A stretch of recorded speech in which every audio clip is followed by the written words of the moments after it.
মণিপুৰৰ শেহতীয়া পৰিস্থিতি বুজ লোৱাৰ উদ্দেশ্যে আজি কংগ্ৰেছৰ সৰ্বভাৰতীয় নেতা তথা বিৰোধী দলপতি ৰাহুল গান্ধী আজি মণিপুৰলৈ যাব।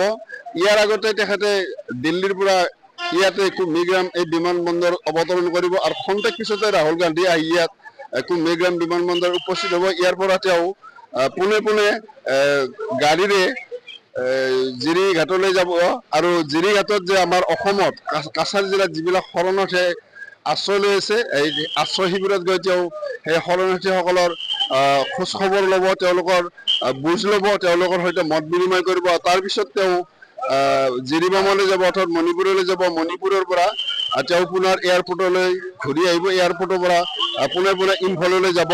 ইতিমধ্যে এই এয়াৰপৰ্টত কটকটীয়া নিৰাপত্তা ব্যৱস্থা গঢ়ি তোলা হৈছে আৰু খন্তেক পিছতে ৰাহুল গান্ধী যিহেতু আহিব বা ইয়াত কাছাৰ জিলা প্ৰশাসনৰ সকলো বিষয়ববী আছে, কংগ্ৰেছৰ নেতাসকল আছে। আমি কংগ্ৰেছৰ জিলা সভাপতিৰ পৰা জানিব বিচাৰিম যে ৰাহুল গান্ধীৰ প্ৰগ্ৰেমটো আজি কেনেকুৱা।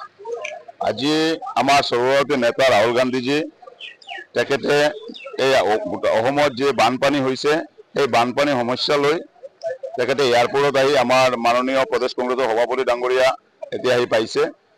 আমি ইয়াতে বহি আমাৰ বৰাকৰ 3 জিলা সভাপতি থাকিব, তাতে বানপানী সমস্যাটো বুজ ল'ব আৰু তেখেতে ইয়াৰ পৰা আমাৰ ফুলেৰতল এটা কেম্প আছে মাৰ্কুলিনত, তাতে যাব যাতে আপোনাৰ মণিপুৰৰ দাঙ্গাত যিবোৰ মানুহ আহি তাতে আশ্ৰয় লৈছে সিহঁতৰ লগত বুজ ল'ব। তাৰপিছত আপোনাৰ জিৰিবামত যাব, জিৰিবামত গৈ ইয়াতে যিবোৰ আমাৰ এই মণিপুৰৰ দাঙ্গাৰ যিবোৰ মানুহ আছে সিহঁতৰ লগত বুজ লৈ তেখেতে আকৌ ঘূৰি ইয়াতে এয়াৰপৰ্টত আহিব। এয়াৰপৰ্টত আহি আমাৰ লগত এটা সভা কৰিব ইয়াতে এয়াৰপৰ্টত বহি।